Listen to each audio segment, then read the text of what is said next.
Hello everyone, John here from Gaming in the Wild, and I've got an interesting video for you today about a few indie games that came out recently. So many games are coming out all the time, it can be really hard to keep up. So in this video I'm going to run through a couple that might have slipped under your radar lately, or games that I wasn't originally planning to play but that I got into and that I enjoyed and that I want to tell you about. The first one is Phantom Spark. It was made right here in Iceland where I live, and it's a really dreamy science fiction racing game. And even if you're not a natural racing game fan and those words turn you off, I say give this one a little bit of attention. There's something pretty special here. It controls like a dream, it's incredibly fast, the handling is beautiful, the art is fantastic, it has really nice music and a very addictive just one more kind of gameplay loop where you try and race against your own best time, as well as fending off challenges and unlocking new skins and cool tracks with new fresh aesthetics to look at. I really like the gameplay in this one. It's all about maintaining momentum, keeping your speed up, cornering well, and finding the best racing line to keep you at top speed. There are also global leaderboards so you can see how you measure up against the racers all around the world. It's out on Switch and Steam and it's less than $20. Give it a try. That's Phantom Spark.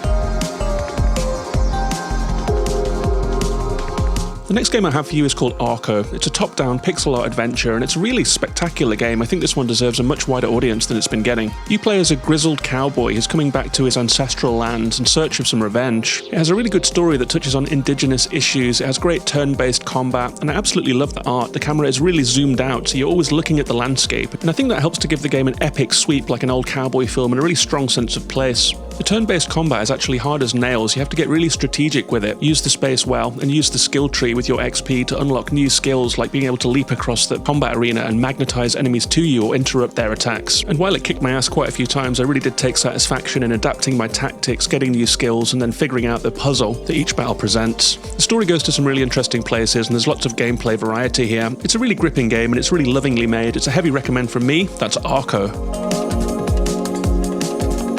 I also wanted to give a shout out to a couple of Game Pass games that I ignored at first but circled back around to and actually really enjoyed. The first one is Creatures of Ava, which is a third-person, story-forward creature collecting game where you arrive on an alien planet that's being swept by a plague. Your mission is to try and save all the animals of the planet from extinction by teleporting them to your ARC-like ship, but to do so you have to befriend local tribes and learn their music so that you can play it and draw the animals to your side. So I guess what you have here is a bit of a Nintendo love letter in some ways. It plays like a 3D Zelda, but it's got Pokemon elements, it's got that musical element from Ocarina of Time, and while it's absolutely nowhere near as polished as you would expect a Nintendo game to be, I had a lot of fun with this one actually. It's got a little bit of personality alongside the jank. If you've got Game Pass, then you've got nothing to lose by playing it, so give it a try. I had a really nice time with this one as my low-key comfort game. That's Creatures of Ava.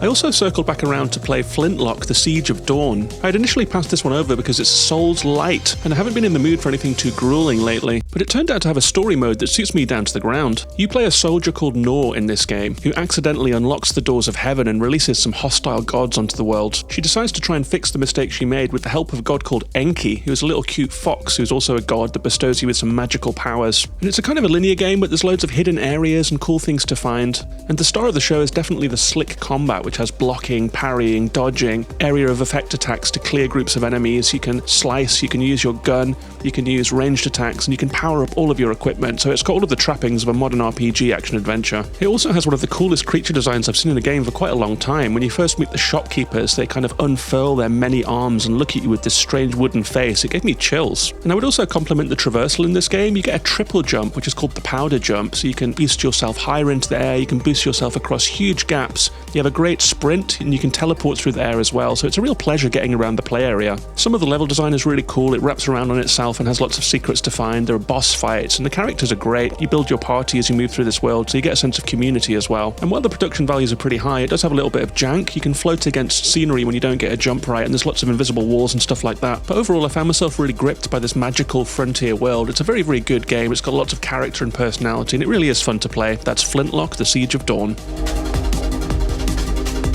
If there are any old school arcade fans out there, I've got one for you as well. This game is called Btn Bosses and it's by Midnight Munchies. It's an old school arcade game with the same vibe as things like Space Invaders or Tempest, but it's got a new take on that gameplay. Here's a one-button game, and when you hit the button, you just change direction. You're going round and round a boss, shooting inwards, and you just have to avoid its attacks by getting out of the way. So it's got a little bit of an auto-play aspect to it as well, like Vampire Survivors. The gameplay adds wrinkles by giving you new abilities, like changing your moving direction into a dash, so you can dash through enemy attacks. And you can also unlock new weapons that make you change up your tactics and make you think tactically as you're moving through the game and add a few wrinkles to the gameplay. I think this is the perfect game to have on a handheld, so if you've got a Steam Deck or an Ally, then pick this one up. It's a really good pick up and play game, especially for old school arcade fans. That's Btn Bosses.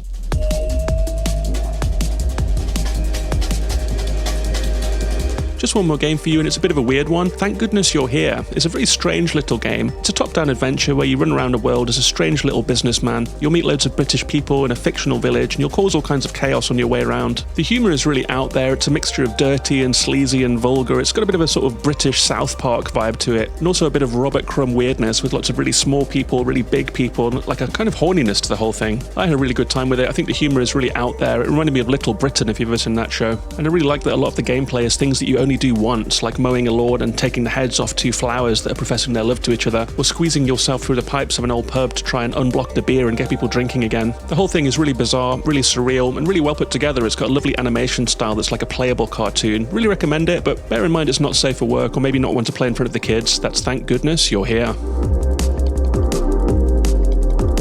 So those are my recommendations for some recently released indie games that have been slipping under the radar a little bit too much, I think, and I recommend checking out. If you would like to see more videos like this, then you can always subscribe to the channel. A like is very much appreciated, and there's a Patreon as well if you would like to support this channel further. I'd like to say a big thank you to new patrons Michal, Christopher and Ruben, and a huge thank you to my two boss tier patrons Seige and Mike Sampia. If you would like to join the Patreon, get a shout out on the show, get access to bonus episodes, and join the patron-only Discord, you can go to patreon.com/gaminginthewild and join from as little as $1 a month. The Discord is a really good time. We talk about games all day. I pick up a lot of recommendations in there, and I'd love to hear from you about what you're playing. So whether you just want to drop it in the comments, or whether you want to become a patron, thanks very much for watching, and until next time, take care of yourselves and each other, and bye-bye for now.